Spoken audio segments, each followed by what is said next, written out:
Hello students. So today we will discuss about the urban and rural settlements.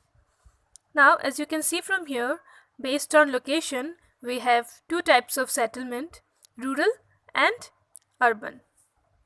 Rural settlements and urban settlements. Now rural settlements we can find in villages. I think you all know that rural settlements are mainly found in villages. Now, this type of settlements could be again compact or scattered. Now, what is compact settlement? Now, when we say compact, it means that the houses are closely built up in that settlement. We can also call them clustered settlement, where we find the houses are closely arranged. So now in simple words, if we want to describe such type of settlement, we can say that the compact settlements are those in which large number of houses are built very close to each other. So we find large number of houses, and those houses are built very close to each other. So as you can see from here, suppose it is a area, suppose it is a settlement, and these are the houses, the dots represents houses. So you can see that the houses are located very close to each other. They are closely arranged. So it is an example of compact settlement.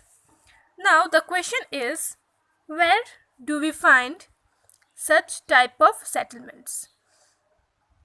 Now this type of settlements could be seen in northeastern states. Then we can also find such type of settlements in the plains of Gujarat and also in some parts of Rajasthan. So it was all about compact settlement. Now again, on the other hand, when we talk about scattered settlement, we can say that it is sparsely populated, or say it remains isolated. That means you have a big plot of land, and you have houses here and there. So the houses are scattered all over, rather than all the houses being located close to each other. So suppose it is a settlement and you can see the houses are not closely built, they are scattered, they are in a disorganized manner. So now such type of settlements could be seen in parts of, say, Arunachal Pradesh. Then you can also find such type of settlements in Sikkim or, say, Mizoram. And then you can also find such type of settlements in Jammu and Kashmir, and also in the desert parts of Rajasthan. So basically this type of settlements are seen in hilly tracts and thick forest. Now if we are asked about the occupations of this people, of the rural people I mean, we can say that agriculture is the predominant occupation in the rural settlement. Now this means that rural settlements are mostly agricultural. Now they are engaged in agricultural activities like fishing, then say dairy farming, or say forestry. So these are the primary activities in which rural population is engaged. Now what type of houses are common in those areas? These rural people have houses where the roofs are made of leaves, or say the roofs are made of grasses, and the walls of the houses may be of mud or, say, bricks. Now this type of houses are common in hot climates. So the houses are made of, the roof of the houses are made of leaves and the walls of the houses are made of mud or say bricks.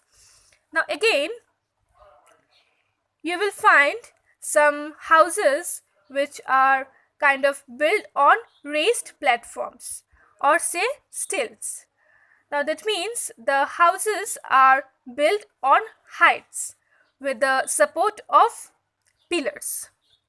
So now this pillars allows the houses to stand at height above the ground. So as you can see from here, suppose this is the ground and these are the pillars and the houses are built on top of it. So this type of houses are seen.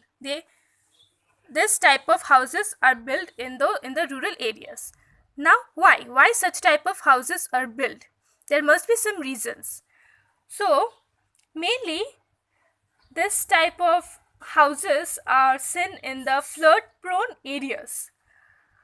To say these houses are built in the flood prone areas to give them protection against flooding.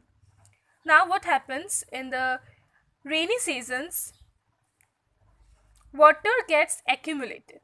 So there are chances of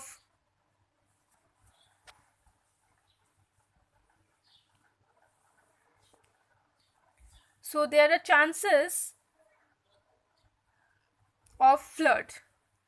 So now if the houses are built on ground level, water might get inside the house, water might enter the houses. That is why they are built on stilts, that is above the ground level.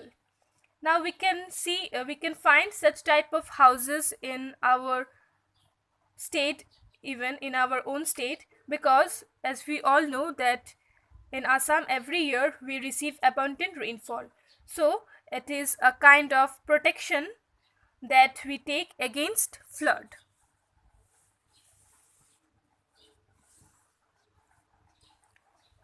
Now again, this type of house could be seen in Arunachal Pradesh even. So we can find such type of houses in Arunachal Pradesh. So it won't be wrong if we say that in rural areas people build houses according to the environmental conditions. So now it was all about rural settlements. Now we will discuss about the urban settlements.